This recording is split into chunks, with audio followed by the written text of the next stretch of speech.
పాల్వంచ సమీపంలోని కిన్నెరసాని డ్యాం వద్ద యువకులు ప్రాణాలతో చెలగాటమాడుతున్నారు.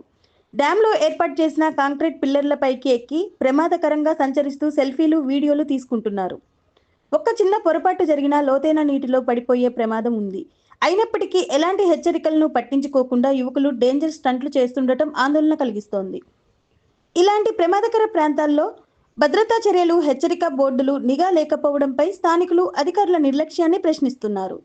ప్రమాదాలు జరగకముందే అధికారులు స్పందించి కిన్నెరసాని డ్యాం పరిసరాల్లో కట్టుదిట్టమైన భద్రతా ఏర్పాట్లు చేయాలని, యువకులు కూడా ప్రాణాలకు ముప్పు తెచ్చే సాహసాలను దూరంగా ఉండాలని ప్రజలు కోరుతున్నారు.